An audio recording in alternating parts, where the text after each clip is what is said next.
So hi ಎಲ್ಲ ನಮಸ್ತೆ, welcome back to my Suma lifestyle and Suma make over YouTube channel. So ಇವತ್ತಿನ recipe ಬಂದು ಒಂದು ಸ್ನ್ಯಾಕ್ಸ್ ಅಂತಲೇ ಹೇಳ್ಬೋದು. ಇದೊಂದು ರೀತಿ ಹೆಲ್ತಿಯಾಗಿ ಮಾಡುವಂಥ ಅಡುಗೆ. ಸೊ ಇದು ನಿಮಗೆ ನಾನಿವತ್ತು ತಿಳಿಸ್ಕೊಡ್ತೀನಿ. ಸೊ ಬನ್ನಿ ಆಗಿದ್ದರೆ. ಸೊ ನಾನು ಒಂದು ದೊಡ್ಡ ಸೈಜ್ ಆಗಿರೋ ಬೇಯಿಸಿ ಸ್ಮ್ಯಾಶ್ ಮಾಡಿ ಇಟ್ಕೊಂಡಿರೋ ಆಲೂಗೆಡ್ಡೆನ ಹಾಕ್ತಾಯಿದ್ದೀನಿ. ಸೊ ಇದಕ್ಕೆ ನಾನು ಇವಾಗ 2-3 ಹಸಿಮೆಣ್ಸಿನ್ಕಾಯಿನ ಈ ರೀತಿ ಹೆಚ್ಚಿಬಿಟ್ಟು ಹಾಕ್ಕೊತಾ ಇದ್ದೀನಿ. ಮತ್ತು ಒಂದು ಚಿಕ್ಕದಾದ ಕ್ಯಾರೆಟ್ನ ತುರಿದ್ಬಿಟ್ಟು ಹಾಕ್ಕೊತಾ ಇದ್ದೀನಿ.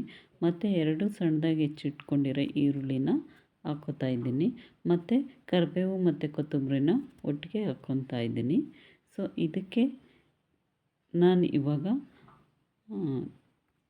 ಚಿಲ್ಲಿ ಫ್ಲೇಕ್ಸ್ನ ಹಾಕ್ಕೊತಾ ಇದ್ದೀನಿ.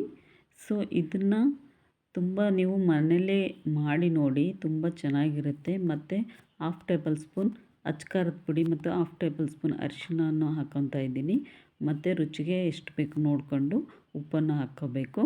ಮತ್ತು ನಾನು ಆಲೂಗಡ್ಡೆ ತೊಗೊಂಡಿದ್ನಲ್ಲ, ಅದೇ ಬೌಲಲ್ಲಿ 2 ಬೌಲ್ ಆಗೋವಷ್ಟು ಗೋಧಿ ಹಿಟ್ಟನ್ನು ಹಾಕ್ಕೋಬೇಕು. ಹಾಕಿ ಚೆನ್ನಾಗಿ ಮಿಕ್ಸ್ ಮಾಡ್ಕೋಬೇಕು. ಫಸ್ಟು ಮಿಕ್ಸ್ ಮಾಡ್ಕೊಳ್ಳಿ ನೀಟಾಗಿ. ಆನಂತರ ನೀರು ಹಾಕಿ ಚೆನ್ನಾಗಿ ಮಿಕ್ಸ್ ಮಾಡಬೇಕು. ಸೊ ಯಾರೆಲ್ಲ ನನ್ನ ಚಾನಲ್ನ ವಿಡಿಯೋ ನೋಡ್ತಾ ಇದ್ದೀರಾ ಅವರೆಲ್ಲ ದಯವಿಟ್ಟು ಸಬ್ಸ್ಕ್ರೈಬ್ ಮಾಡಿ ಅಂತ ಕೇಳ್ಕೊತೀನಿ. ಯಾಕೆಂತ ಹೇಳಿದ್ರೆ ನಾನು ಹಾಕೋ ಎಲ್ಲ ವೀಡಿಯೋಸ್ ನೋಟಿಫಿಕೇಷನ್ ನಿಮ್ಮ ಚಾನಲ್ನಲ್ಲಿ ಬರುತ್ತೆ. ಸೊ ಹಾಗಿದ್ದರೆ ಮುಂದುವರ್ಸೋಣ.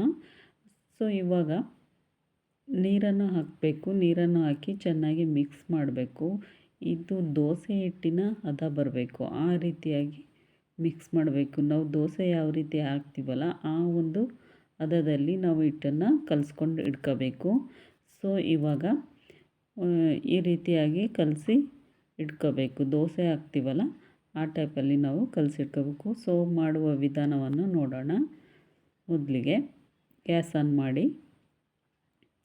ಸೊ ಇವಾಗ ಹಂಚನ್ನು ನೀಟಾಗಿ ಕಾಯಲಿಕ್ಕೆ ಬಿಡಬೇಕು. ಚೆನ್ನಾಗಿ ಹಂಚು ಕಾಯಬೇಕು.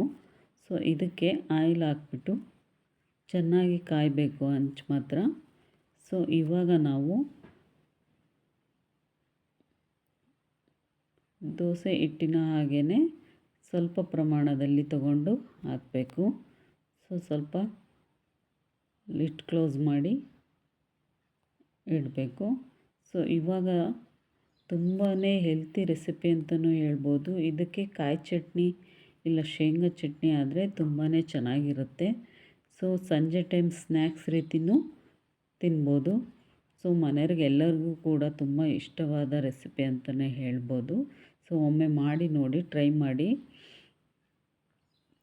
ಸೊ ಇದು ಪರೋಟ ಸ್ಟೈಲಲ್ಲೇ ಬರುತ್ತೆ. ಸೊ ಪರೋಟದಲ್ಲಿ ಮೈದಾ ಹಾಕ್ತಾರೆ, ನಾನು ಇದಕ್ಕೆ ಗೋಧಿ ಹಿಟ್ಟನ್ನು ಹಾಕಿದ್ದೀನಿ ಅಷ್ಟೇ, ಬೇರೆ ಏನೂ ವ್ಯತ್ಯಾಸ ಇಲ್ಲ. ಸೊ ನೀವು ನೋಡ್ತಾ ಇರ್ಬೋದು ಎಷ್ಟು ಚೆನ್ನಾಗಿ ಬಂದಿದೆ ಅಂಥೇಳಿ. ಸೊ ಇವಾಗ ಇದನ್ನು 2 ಕಡೆಯೂ ಫ್ರೈ ಮಾಡ್ಕೋಬೇಕು.